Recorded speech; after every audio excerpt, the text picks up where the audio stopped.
This presentation is about problem-based learning. Using math to help others. Kokua kekahi I kekahi. Problem-based learning enrichment activity. For this presentation, we will begin with an overview of the presentation. Next, we'll provide an introduction to problem-based learning. Next, we'll discuss planning and implementing problem-based learning. Then, we'll discuss tips for success of implementing problem-based learning. Finally, we will conclude with a wrap-up. Overview. Welcome to the 5th Mentor Training. This session will focus on teaching math by solving real-world problems. The outcomes for this presentation are 1. Know the basic concepts of problem-based learning. 2. Understand how a problem-based learning approach can be applied to learning math in and outside of the classroom. And 3. Recognize the importance of connecting math to real-world contexts and using math to solve real-world problems. In this part of the presentation, we will provide an introduction to problem-based learning. Questions to consider.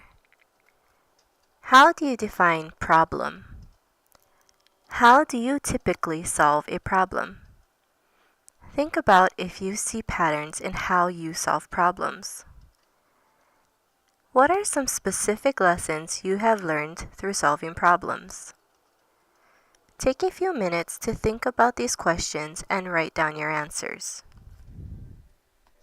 Key ideas about problem solving. Solving problems is a basic and everyday occurrence. We all have developed ways and strategies to solve problems. We learn from solving problems. What is problem-based learning? Problem-based learning, or PBL, is a teaching method in which complex real-world problems are used as the vehicle to promote student learning of concepts and principles as opposed to direct presentation of facts and concepts.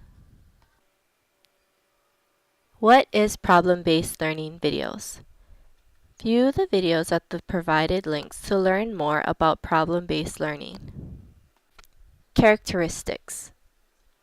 Characteristics of problem-based learning are student-centered, self-directed, hands-on, even real experience, culture and context-based, collaboration and group work, process-focused.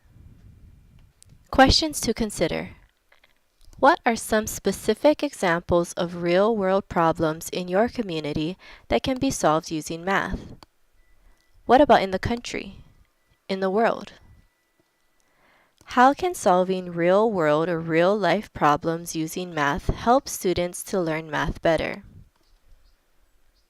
How can community involvement, specifically helping others in the community, help students learn math better?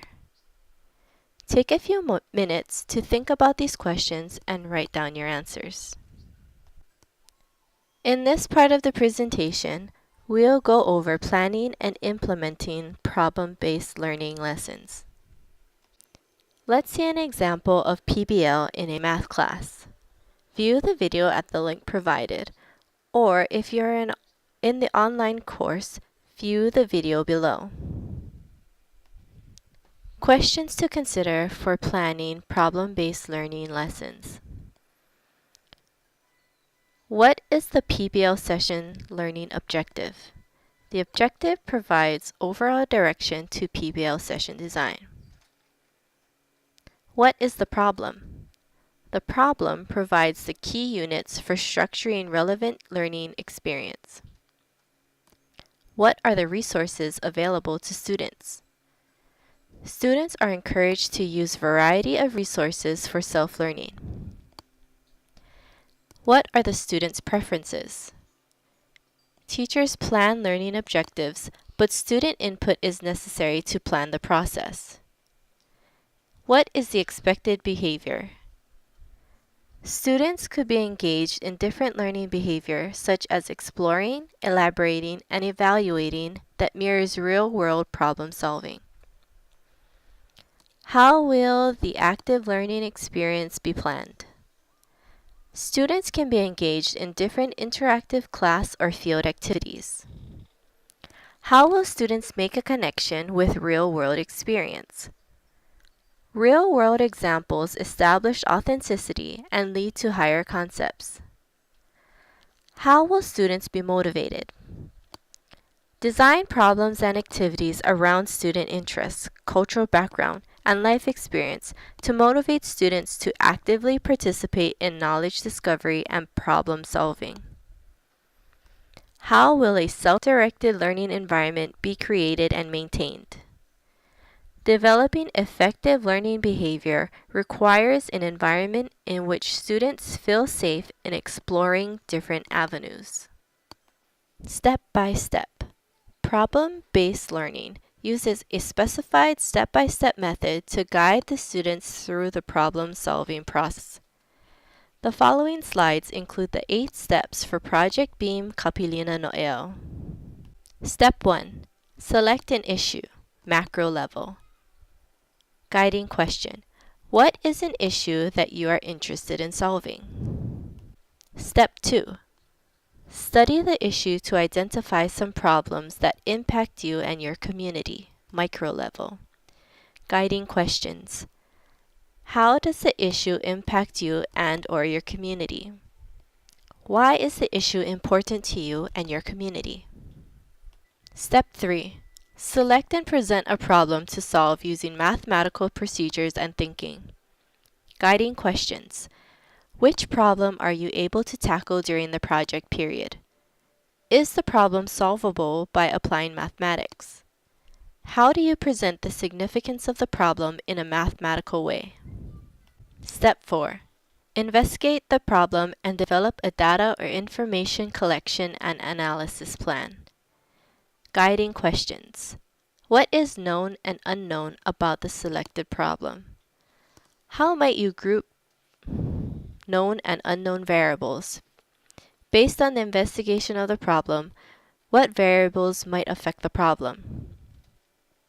Among the potential variables, what variables might be worthwhile to study further? What data and information do you need to find or collect on the problem and contributing variables? Where can you find or collect the data and information? How will you collect, organize, and analyze your data and information? Step 5.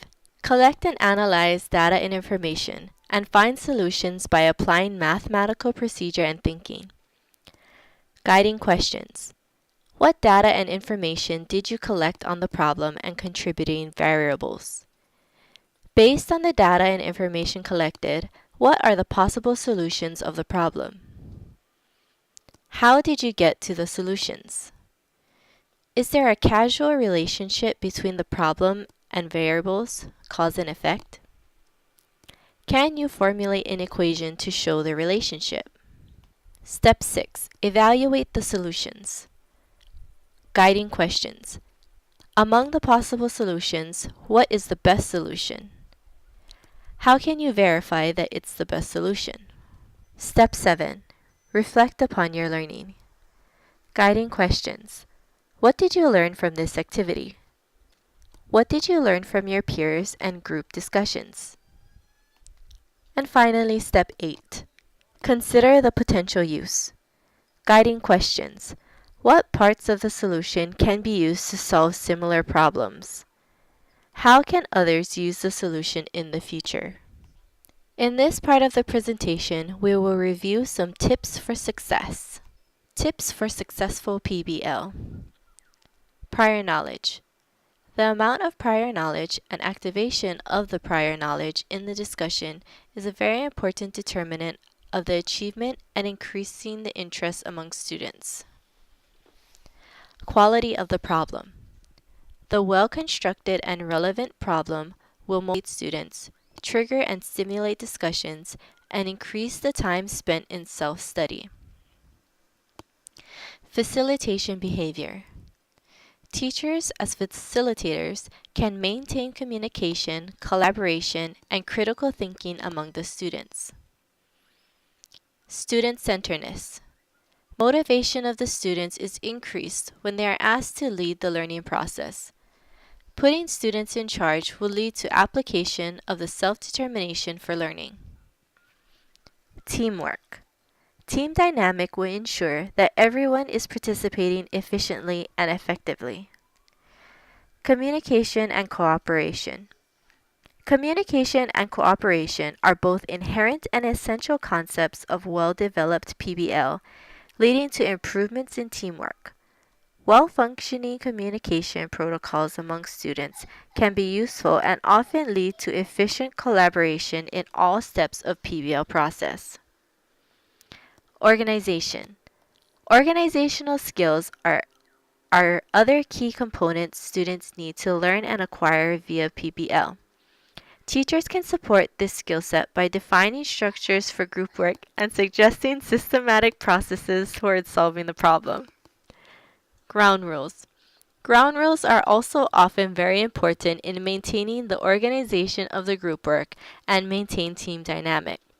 Rules such as keeping time, active participation can be defined by students themselves and should be respected by every member. We will conclude this presentation with a wrap-up.